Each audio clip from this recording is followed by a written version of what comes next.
Ladies and gentlemen, welcome to the El Cajon City Council meeting. We continue holding remote meetings while the governor's executive orders continue to be in effect due to the COVID-19 pandemic. I'd like to remind our citizens they can submit questions for items on today's agenda. Public comments may also be submitted at this time, and they will be read at the appropriate time during the meeting. Comments will be accepted up to the conclusion or the vote of the item. Comments can be submitted through the City of El Cajon's website, which is cityofelcajon.us. Excuse me. Under agendas and minutes, go to video streaming and you will see a button to submit your comments. The meeting is called to order, and I will ask our city clerk to call the roll. Thank you, sir. Gentlemen, when I call on your name, if you can state you are present. Mayor Wells. Here. Deputy Mayor Ortiz. I am present. Council Member Goebel. Present. Council Member Kendrick.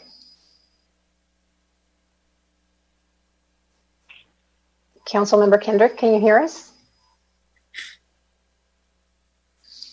Council Member McClellan. Present.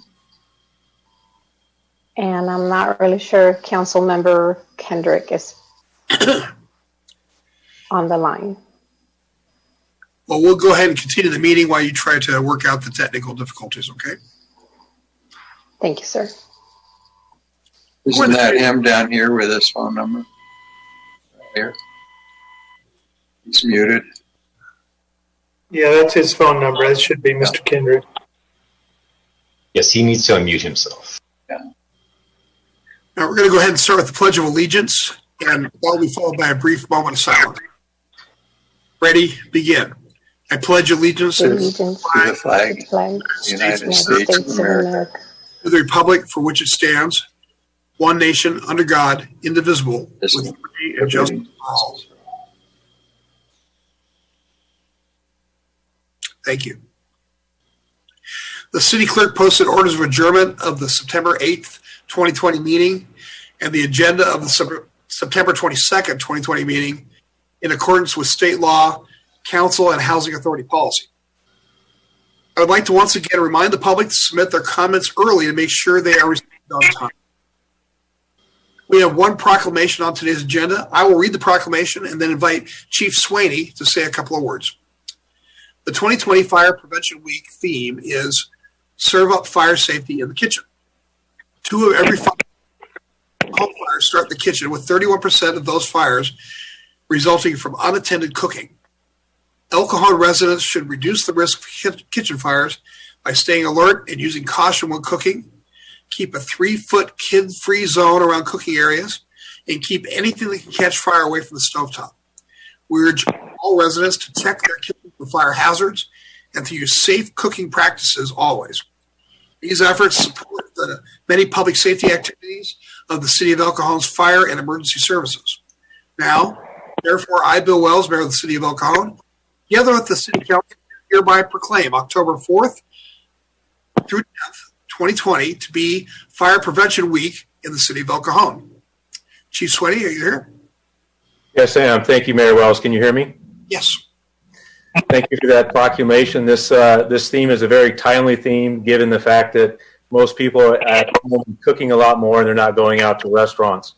So we would just like to encourage people to make sure that when they are home cooking, to pay attention and not get distracted and walk away from the food, and also make sure that you have a working fire extinguisher nearby just in case you do have an incident. The other thing I'd like to let everybody know is that unfortunately due to COVID this year is that we will not be holding our annual fire department open houses. However, we are trying to work through a solution for that of having some virtual firehouse tours and also posting some additional messages and some videos for kids to view on our website. So if people go to heartlandfire.org, we will have some activities and some things posted there for the kids to view. So thank you again for that proclamation. Thanks, Chief. We appreciate you coming by. All right, agenda changes. Staff, do you have any agenda changes? Mr. Mayor, we only have one change, and that's to consent item number 4. We're not requesting that it be pulled, but since it was posted, we've made some changes to some phone numbers that are listed in that document, thanks to Mr. Goebel. He found those, and so I just wanted to update the council that we'll make those changes prior to submitting the document to the state. Oh, thanks. I appreciate that. All right, council members, any agenda changes? Guess not. I'll make a motion then to accept the consent items. Second. Sir, and just for the record, there were no comments submitted for consent items. Thank you. For And Mayor Wells, your vote. yes. Deputy Mayor Ortiz. Yes. Councilmember Goebel. Yes. Councilmember Kendrick. Yes. And Councilmember McClellan. Yes. Motion carries by unanimous vote. Thanks, Angela. So we're at public comment now. At this time, any person may address a matter within the jurisdiction of the City Council, Housing Authority, successor agency to the El Cajon Redevelopment Agency that is not on the agenda. Comments relating to items on today's agenda are to be taken at the time the item is heard. State law prohibits discussion or action on items not on the agenda. However, City Council and Housing Authority members may briefly respond to statements or questions, and an item may be placed on a future agenda. Angela, did we receive any comments? We received no comments, sir. All right. There are no written communications. We have no public hearings on today's agenda. We have one administrative report on today's agenda, item 9. It's regarding smart city initiatives, and I'll ask staff to tell us about this. Thank you, Mr. Mayor and members of the City Council. I'm going to share a screen right now. Bear with me.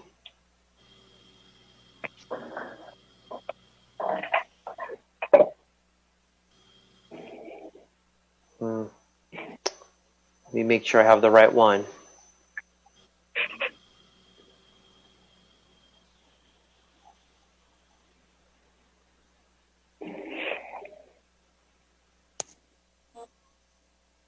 I apologize, Council.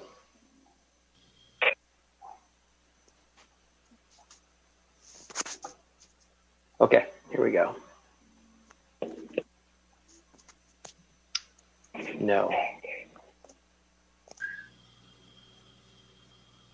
You think that after all these meetings we'd be better at this.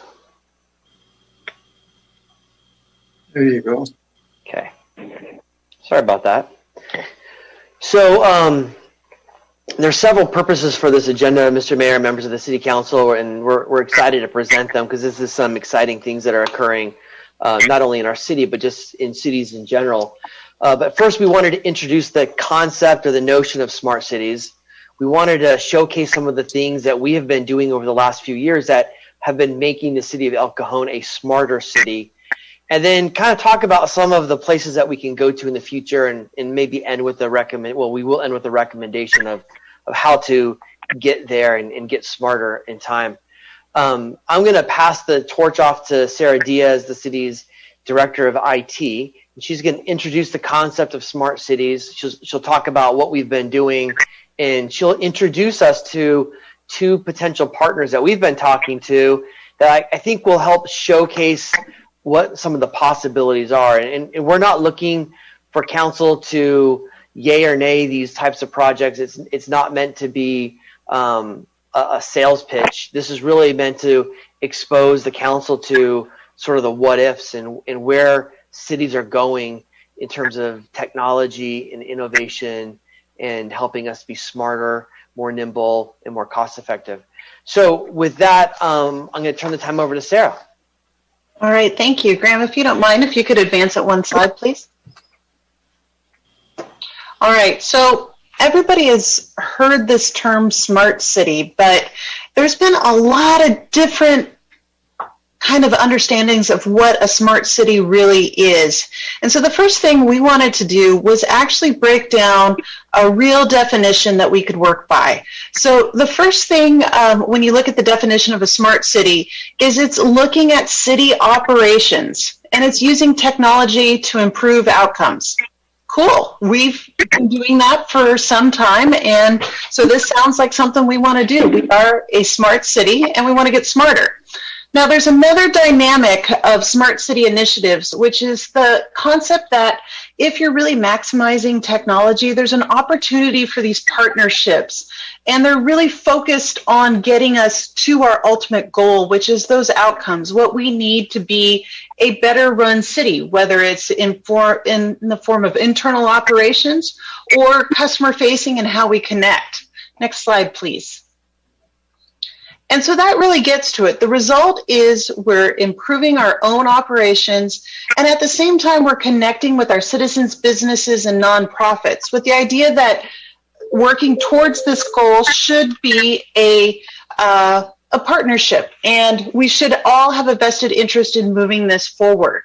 So next slide, please. First thing I wanted to do is show you how we've been working towards this. You know, we've been thinking about how to use technology to improve operations for quite some time.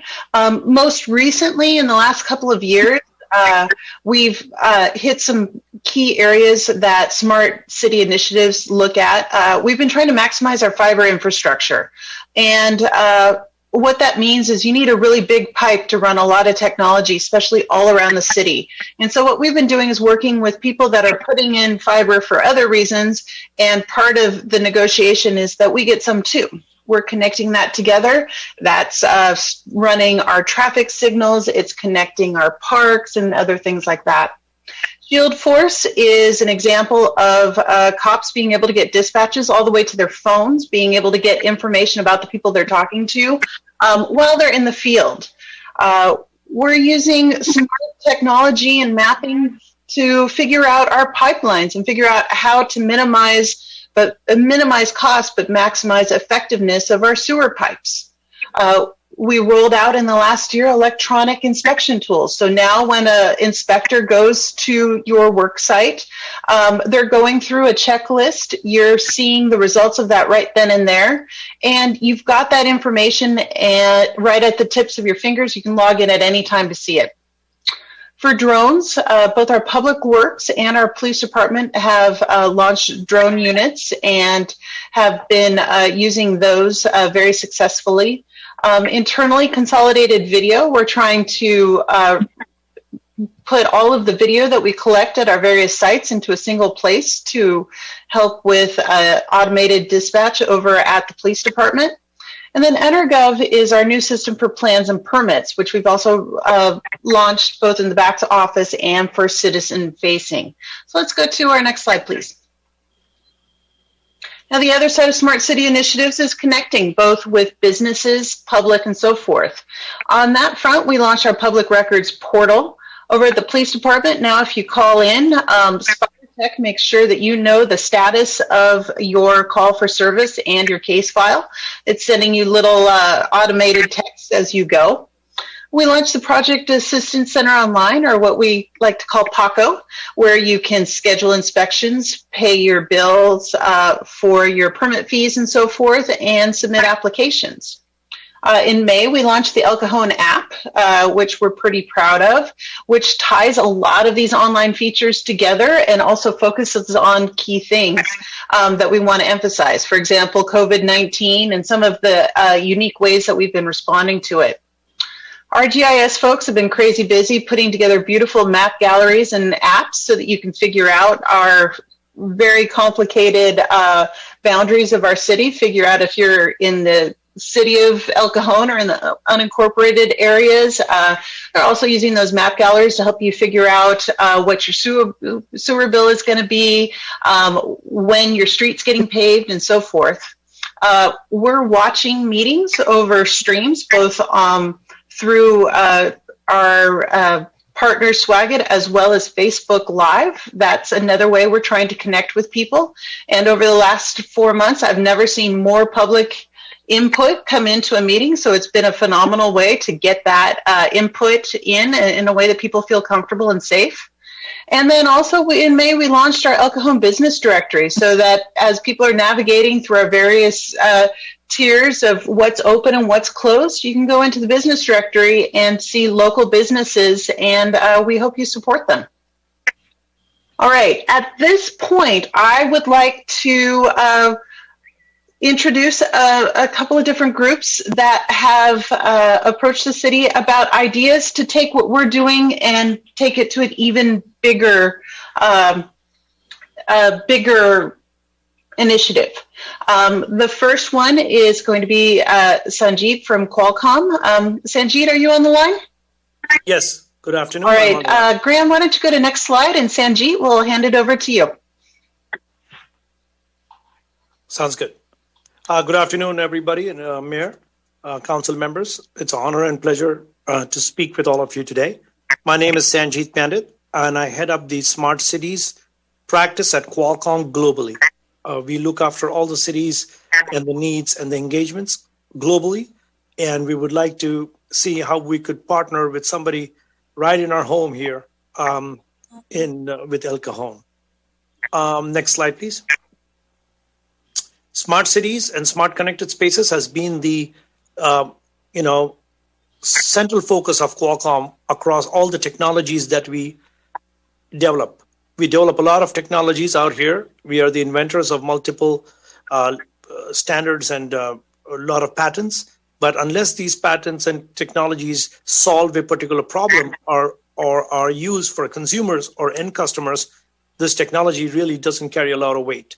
We have to work towards deploying the technology to solve a particular problem, and hence smart cities and smart connected spaces is a perfect example of technology and problem solving converging. Next slide, please. We harness the power of digitization right from smart metering to transportation to citizen enablement to security monitoring to lighting, smart trash, every other aspect. We can introduce technology and digitization across the board. Next slide, please. Smart connected spaces, you must be hearing this term for the first time. Cities have multiple spaces. They have smart schools, smart stadiums, smart transport, smart infrastructure, manufacturing. So within a particular city, the subset of that is called smart connected spaces. Next slide, please. The smart connected spaces takes data collection through various sensors, and there is edge processing on the edge that is done. We ingest that data either in a VMS or a cloud.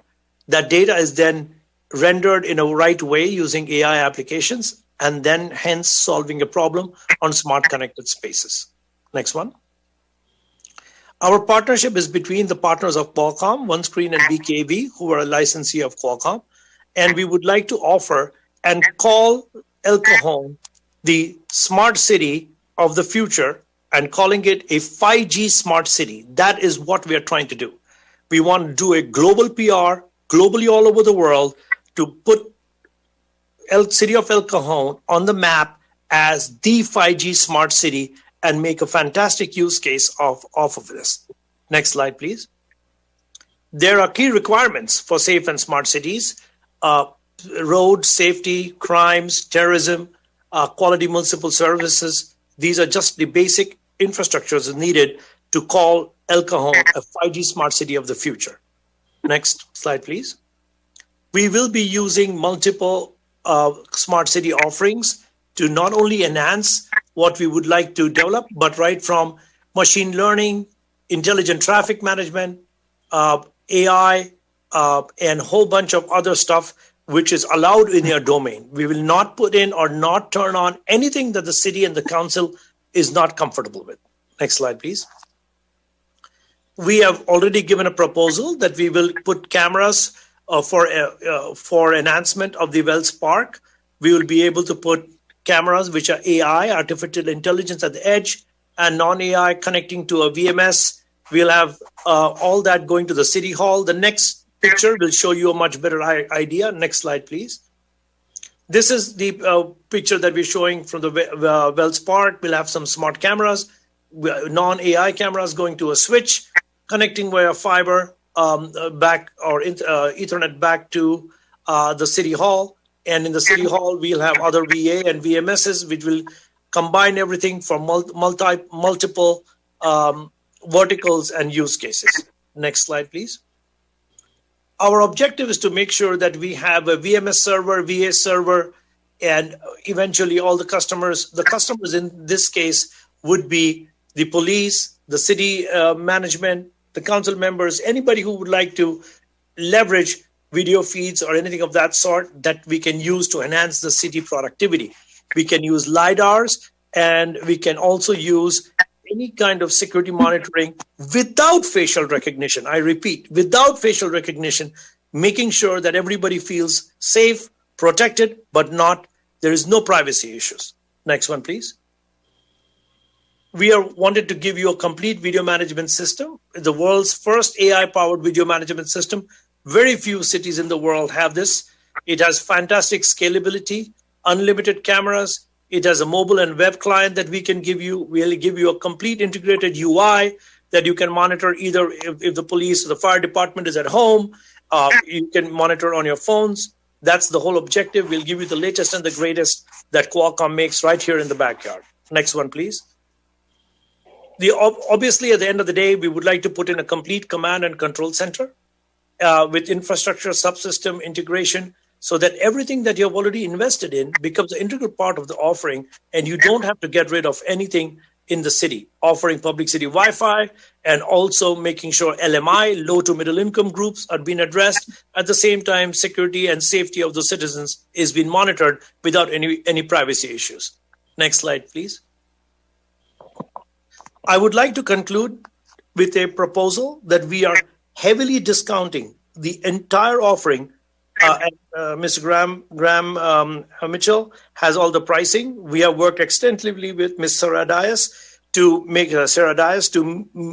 make them understand what is the Qualcomm offering. At the end of the day, it's a humble request to the council members and the mayor that Qualcomm would like to make City of El Cajon the first 5G city in the world and deploy the latest and greatest and make it a worldwide PR along with Qualcomm.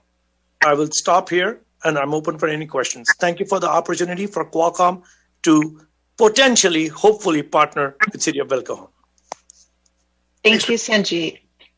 I'd next like to introduce Michael Sosha from Cox Communications that also has a presentation for us. If we can go to next slide, please. You bet. And Sarah, as Michael gets ready to come on, Council, we'll have both Sanjeet and Michael available to answer questions that you may have just generally about tech and smart cities at the conclusion of the presentation. So just wanted you to know that's an opportunity.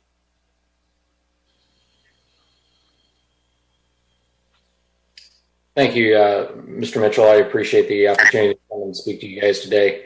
Mayor Wells, council members, thank you for the opportunity to come and talk to you. We've been speaking with the city of El Cajon on a couple of different projects that now that you have moved over and converted a lot of your LED lights, there are some opportunities that we can bring in some technology into the city that will not only enhance the operations, but get you some additional information, based upon the investments that you've already made. Next slide, please. So some of the Ms. Diaz, when she was talking about, what does a smart city actually mean? Well, there are a lot of different things, and it's really just about applying technology to solve problems. In this particular case, you guys have already gone through the process of converting your LED lights, and the conversation from Councilman Goebel came up about what can we add on to those street lights and make them more efficient. How can we take this technology and be able to move forward? And congratulations to the city of El Cajon. You guys are really moving down the road as far as what it means to become a smart city, and all of the things that you've been able to accomplish so far. I'm amazed, and not a lot of cities are in your position right now.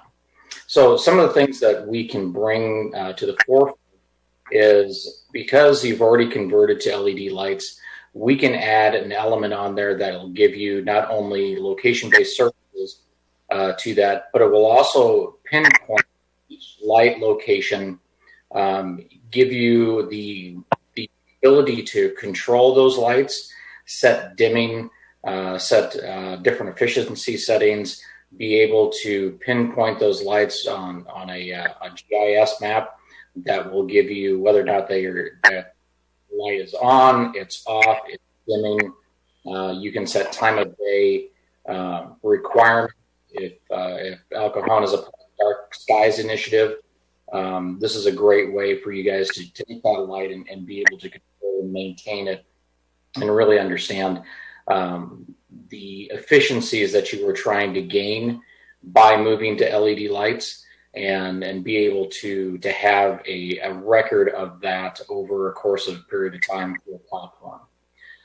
We also have technology that we can add that turns every street light into a Bluetooth beacon. We can have trigger location-based information services. We can push out public notifications. We can integrate in with the applications that you guys have already built, especially with the mapping that you guys are doing downtown. Integrating bus schedules, museum schedules, historic information, and emergency dispatch to those locations.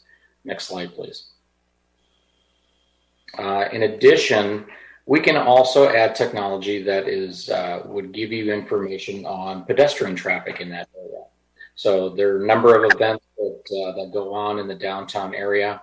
We could provide retailers in the city an understanding of the type of demographics that are coming through that area, male, female, age groups, be able to identify mood in some way, and just understanding that pedestrian traffic is, they're coming in and out of events. So it makes you guys more, it provides some insights on the type of people that are coming into the space, as well as how to market those folks.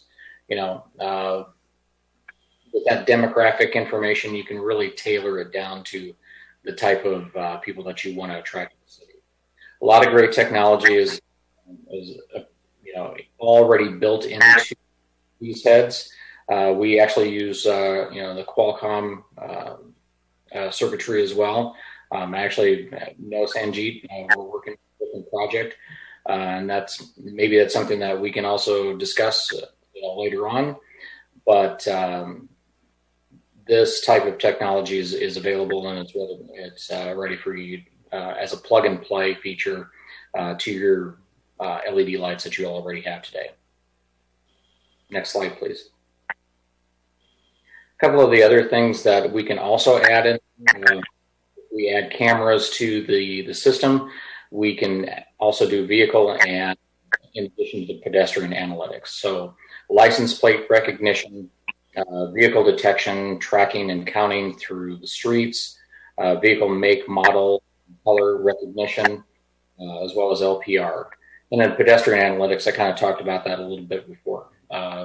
Person detection, traffic and counting, age, gender, emotion recognition, customizable dashboard applications, and intelligent video, search and recorded video for live stream. So if it was an event that happened, you would have that information readily at your fingertips that you could cross-reference for the police department or the fire department or any other department that you wish to share that information with. Next slide, please. So to give you kind of an idea of some of the things that Cox as an organization is working on, Cox has been around for, since 1895. We're a $21 billion company. We have, multiple business units that we can bring to bear. We've got an environmental services company that we work with that can help create efficiencies within existing buildings. We've got an energy department that produced the largest solar farm in the state of Texas just recently and just opened that up. We've got hospitality networks that does large digital billboards and systems within convention centers and arenas that we can also have a part of the conversation. So there's many different business units that we can build upon. In the Cox ecosystem, we've stood up a smart communities group within Cox Business that really looks at that next level of technology that's going to be out there. So the areas of focus that we are working on today are lighting and smart poles, the safety and analytics portion of that, adding cameras and back-end analytics to gather information. We're also looking at kiosks where you can integrate small cell applications, wayfinding capabilities. And it really becomes more of like a center or a hub for not only economic development, but it also becomes a center of information for tourism and citizens alike. We're looking at different parking applications, whether that would be curbside management, mobility, in and out of surface parking, as well as garage parking lots, and then also the ability to traffic. And we are bringing that entire ecosystem and providing that end-to-end type of the service. So if we bring in the infrastructure in to support or utilize the infrastructure that you guys already have in place, every sensor that we bring in, we can plug into a platform, plug in legacy information into that. And that really gives the city some insights on the things that are going on in the city and how to create efficiencies and create better decision making going forward. Next slide, please. So with Cox, we take a look at the overall end-to-end solution. So to utilize us for our vast experience and not the infrastructures that we've been able to build out over the number of years. We've got thousands of fiber miles. We understand how to manage networks. And by utilizing us as a partner, what that does is that when you have a particular smart project that you want to move forward with, part of the problem with cities is that they don't know where to start. They don't know how it's going to scale, and they have difficulty on the financial side. So what we'd like to do is become a partner with you, understand what your needs are, and be able to provide that end-to-end solution to you so you can scale faster. You can have a turnkey solution. And where that falls on us is that manage those vendor relations so you don't have to. So if we bring in a particular project that we have several different vendors that we would bring into the equation, we would manage those relationships under one basic that if a vendor didn't work out because of either their technology didn't work out or scalable, or if they weren't financially feasible to move forward on long-term projects, that burden would fall on Cox and not on the city. So that becomes a little bit more appealing as you guys are building out, additional smart city capabilities within the organization. Next slide, please. So as far as next steps, it's really working with the city and Mr. Mitchell and Stiaz to understand where can we play, in a particular project. We sit down, we understand, the types of the issues that you guys are having, what problems that you're trying to solve, and then we add the technology on top of that. So we scope out a particular project area. We're more than willing to do a pilot with the city of El Cajon and figure out long-term scale how it's going to apply and the benefits that'll be that you guys will reach off of that. And I think that's my last slide. Great. Thank you, Michael. Thank you, Sanjeet. Again, we'll have council can ask questions at the conclusion, and we're almost wrapped up, council. So you just heard just from two different organizations about literally we heard almost 100 different concepts or ideas just from two potential partners. So Sarah and I get barraged every day. This is just like a day or two's worth of emails that we've gotten for people trying to pitch proposals to us.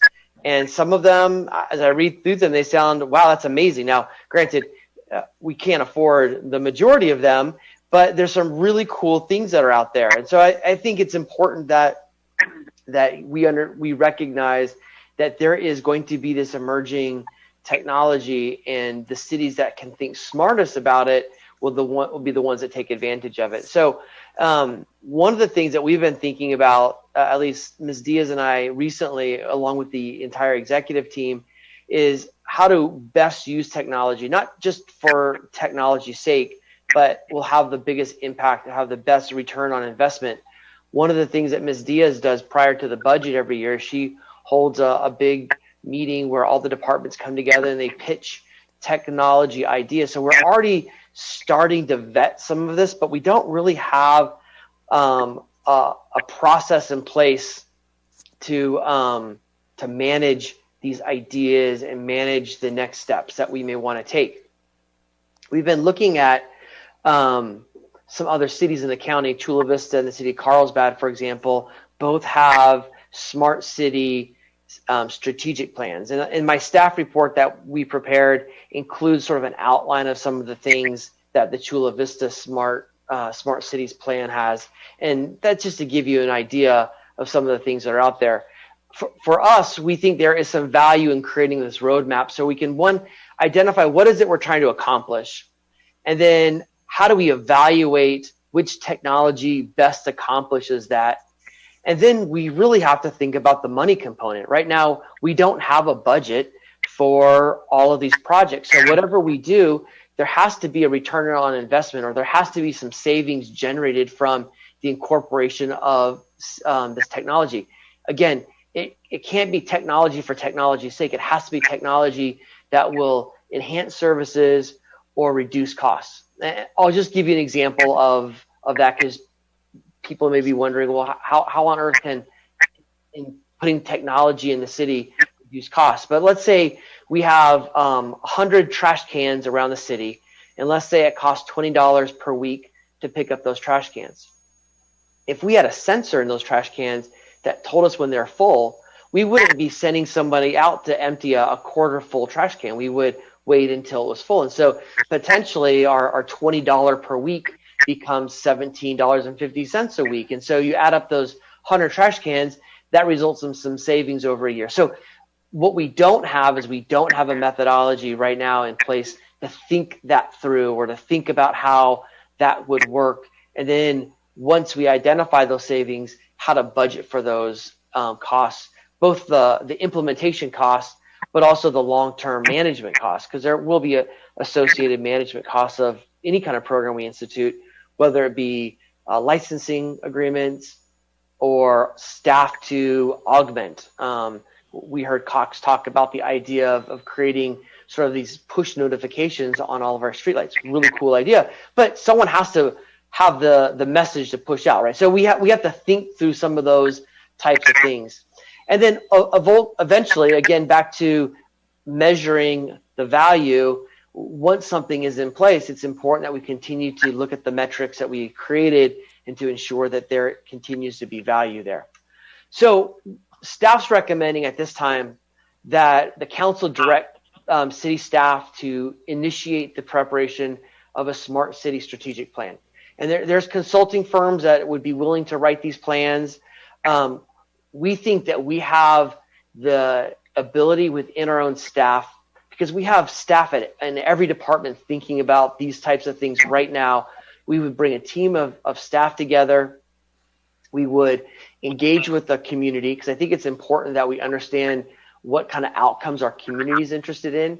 I think it's important that we understand privacy issues and concerns that our community may have about privacy. And so we'd like to go out and engage the public, engage our community about things that are important to them. We'll come back based on what we hear today from the council, from what we come up with at a staff level, what we hear from the public. And within 3 to 6 months, we'd like to present to the city council a strategic plan for your consideration and eventual adoption. So with that, council, we're here to answer any questions that you may have about our recommendation of creating a strategic plan. We'd love for council to hear more information if you're interested from Cox, from Michael, or from Qualcomm, from Sanjeet, and any thoughts that we may have about smart cities. But we're really interested to hear what the council's appetite is for moving in this direction in the future, and if any ideas that you may have that will help us prepare the council for the next decade. So with that, council, I'm turning the time over to you for a discussion. Graham, thanks very much. I appreciate it. And thanks to both our guests today. We really appreciate what you presented. It's a lot to take in. And I'm sure the council has questions. I'll just open it up to questions from the council. Well, I don't have questions, but I've got some comments. Do you want to do questions or comments or? Oh, yeah, no, Steve, whatever you want to do. Okay.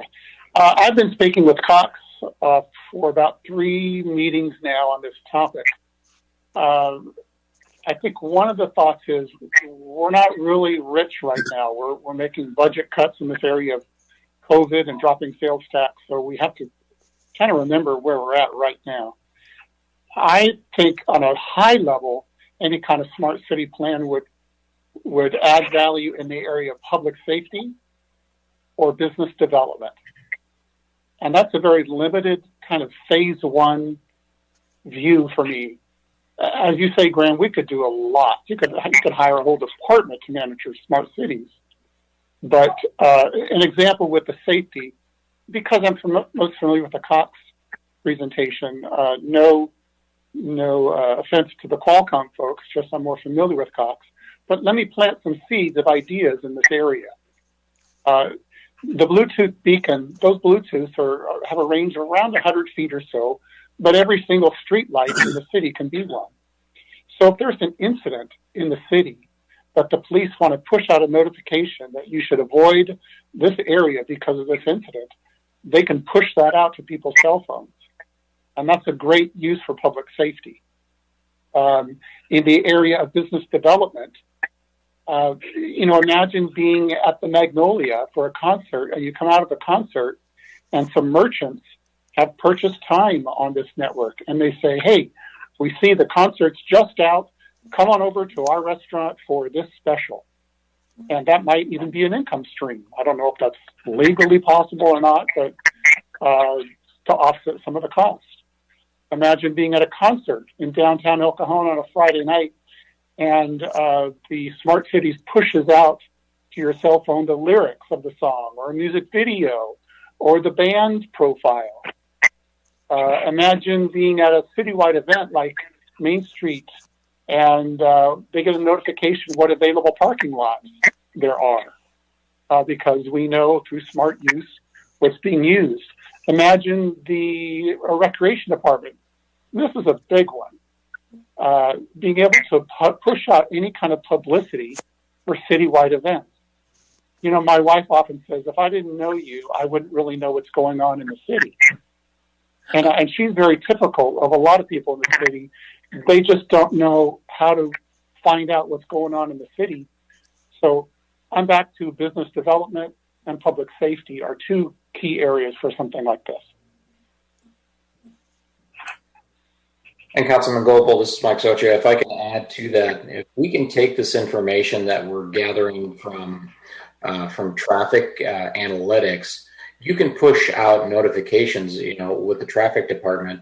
So if you needed to time the lights differently, if an event is coming out, or give, people directions of alternate routes, another business case to consider as well.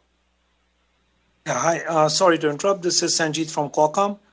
We have a complete intelligent traffic management system that we can integrate with any single city. This has already been deployed globally and even in the United States, multiple cities. It also has CV2X built in that we can add into it, which will be for future of autonomous cars. And that's the proposal that I made to Ms. Sarah Dias and also Graham Mitchell, that we would like to bring the latest and greatest and call and market El Cajon, not only equip, but also make it a global splash as the first 5G city.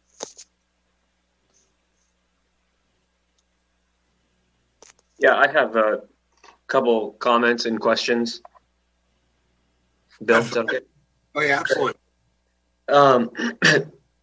As Councilman Goebel said, I mean, the potential for this is really infinite as technology increases, and I'm excited about it as well. I don't know where I heard this quote, but what came to me was technology is a steamroller. If you're not on board, it's going to flatten you and destroy you. Obviously, when I'm seeing all this potential for different programs and ideas and enhancements for the city, I'm thinking, wow, this is going to be a huge price tag. So I think my biggest concern, obviously, is price tag. But obviously, I'm humbled and honored that Qualcomm and Cox would come in, and we haven't seen the price tag, but I'm sure it's going to be highly discounted. Nevertheless, as Councilman Goebel said, we need to realize where we're at financially. And on the other flip side of the coin, I think we think in terms of decades, 10, 20 years down the road, cities are going to be moving this direction. And if we don't jump on board, we're going to be left in the dust, steamrolled, so to speak. So I love the potential and the idea of this. And I appreciate Qualcomm and Cox coming together and wanting to partner with the city. The other aspect that, Graham, you touched on a little bit was area of concern is oversight to ensure people's privacy. So that might be maybe some questions can be answered now or down the road when a strategic plan is formed, but that would be a huge priority of mine to ensure structurally within the network or whatever you want to call it to ensure the data and the information is not being misused on a large scale or by an individual and ongoing. How are we going to ensure that privacy is going to be people's privacy is going to be ensured? The most vulnerable minority is the individual, and this is going to be a very powerful tool for the city, and I want to ensure that we are using it properly. I think engaging the public during this whole process is a good idea. Once we have those oversight and privacy measures in place, educating the public on how it's going to be used and the controls that are in place to ensure that it's not misused. I think the overall goal is to, as our city manager said, enhance services, reduce costs, increase public safety. I think if we can start there, there'll be a direct gain for the city. And I'd be willing to invest in this so we can be out ahead of the technology. As Sanjeet aptly put, we'd be the first city on the map to do it. And thinking in decades, 10, 20, 30 years down the road, autonomous cars, sensors, this is going to be integrated into every city. And I think that it's important that we maybe take advantage of the situation depending upon the cost. Mr. Ortiz and the rest of the council, I mean, privacy has been a big thing that we've been thinking about. The city of San Diego has been in headlines recently about their programs. And so we've been watching that carefully, kind of looking at some best practices around the globe of how that information is managed and the privacy of individuals is ensured. One of the things that, and just to kind of give you a preview, is the use of artificial intelligence allows you to not be recording all the time, but only start recording when something is going on. So artificial intelligence at Wells Park, for example, will recognize a person walking the dog to the dog park as something that you don't need to worry about. And so cameras don't flip on, but seeing a drug sale can learn what a drug transaction or sale looks like. That's when a notification could be sent out, and not even a camera, but actually just a notification to the police department. So those are some areas, but again, we don't know. I don't think the council knows. Staff certainly doesn't know what the appetite of our residents are in giving up a little bit of that privacy in exchange for additional security. It's a big question. We've been grappling with that since 9/11. If you think a lot about that, and I think it needs to be part of the strategic plan, how that would be moved forward if the council gives so direction to move on this. Council, any other questions or comments? Bob? I have a comment. One of the things that was mentioned that caught my ear is license plate and vehicle identification for stolen vehicles in the city. These would probably be used for crime, and it would be a good thing to have the police notified where these vehicles are so that they could catch more stolen vehicles and eliminate some of the dangers in our city. One other thing, with the cameras on the street lights, if somebody called 911 and said something's happening out in the street here told them where it was, they could turn on that camera and they could talk to that person maybe, and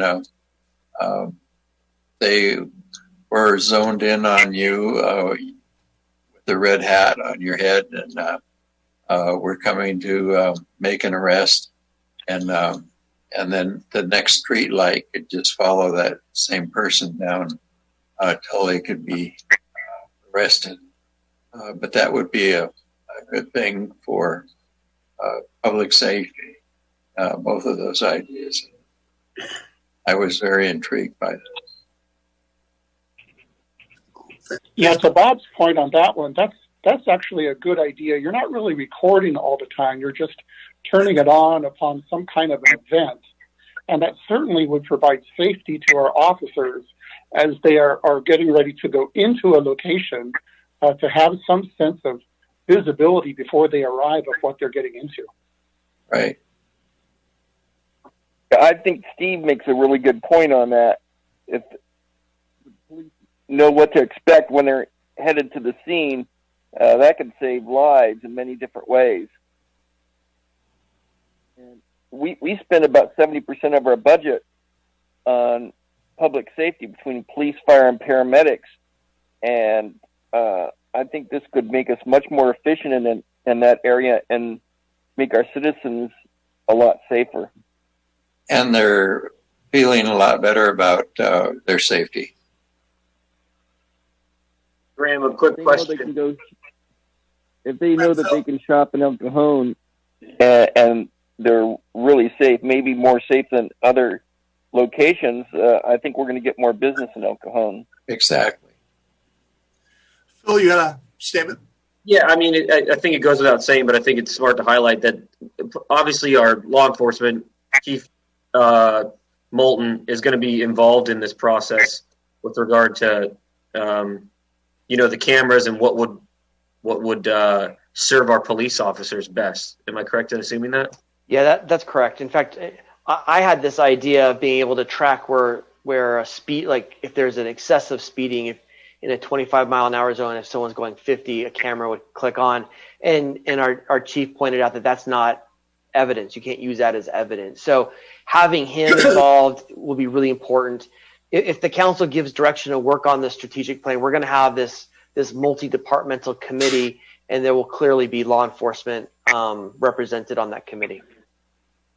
I think that would probably be a major place to have this done, and you might even decrease your cost of policing and make it more efficient by some of these things, and to where it would reduce the overall expense.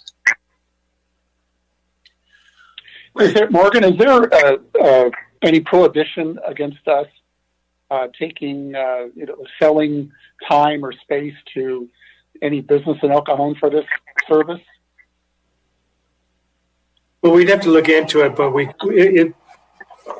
do have some flexibility, and it would be similar to any type of use we have of our buildings. For example, our Ronald Reagan Center that we lease out. And there may be a way to try to structure it in order to lease time and lease space for use of that technology. One common thing, what beacons were used for years ago, 5-6 years ago, was as you walk through a department store and as you come into proximity of a beacon, it would push out a notification to you, hey, you're standing in the shoe department. Right now, there's a sale on such and such. In this kind of a thing, if you happen to walk by a particular business that wanted to advertise, oh, you just walked by our business and we have this advertisement or special we'd like to push out to you.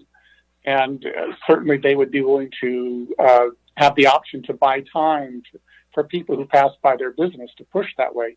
It's one way for cost recovery. Interesting. That's until Ralph wrecks the internet. Before we go on, I wanted to ask Angela, did we have any speaker cards on this item? No comments were received, sir. Well, Jenna, this sounds like obviously something we want to look into. I think the staff's got a good idea of what we're looking at. Would somebody like to make a motion to direct the staff? So move. I'll make a motion that we, okay, I'll second that then.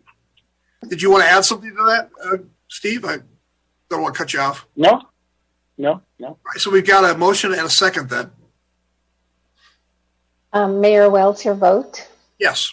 Deputy Mayor Ortiz. Yes. Councilmember Goebel. Yes. Councilmember Kendrick. Yes. And Councilmember McClellan. Yes. Motion carries by unanimous vote. Again, I want to thank our guests for coming and explaining this to us. We're looking forward to working with you more closely in the future and seeing where this all leads. Thanks. Okay. There are no commission reports on today's agenda. Item 10 is my activities report, and it is as reported. Item 11 is a legislative report. And Vince, I believe that there's nothing to report today. No, there's nothing to report today. By the time we had to have this agenda out to you, the governor hadn't acted on several of the past bills. So as soon as we find out what the governor's done, we'll get an updated report to you probably next meeting. It'll be interesting to see what happens. Yeah. We're at activity report now of council members. Councilmember Kendrick. As reported. Councilmember McClellan. As reported. Councilmember Goebel. As reported. Deputy Mayor Ortiz. I have two additions. September 14th, I attended the League of California Cities meeting, San Diego region. And September 20th, I participated in El Cajon's 92020 day cleanup beautification. Which, thank you, Frank, for doing that. It was a great event, a lot of volunteers. Hopefully we can get a recap in the future. Yeah, thanks, Frank, for doing that. All right, before we close, anybody want to make any comments or announcements? All right. There are no council member reports, no general information items, no first or second reading of ordinances, and no closed session items on today's agenda. Which brings us to the adjournment. The adjourned regular joint meeting of the El Cajon City Council and El Cajon Housing Authority held this 22nd day of September 2020 is adjourned till Tuesday, October 13th, 2020 at 3 o'clock p.m. Ladies and gentlemen, thank you very much for coming. We'll see you on October 13th. Okay.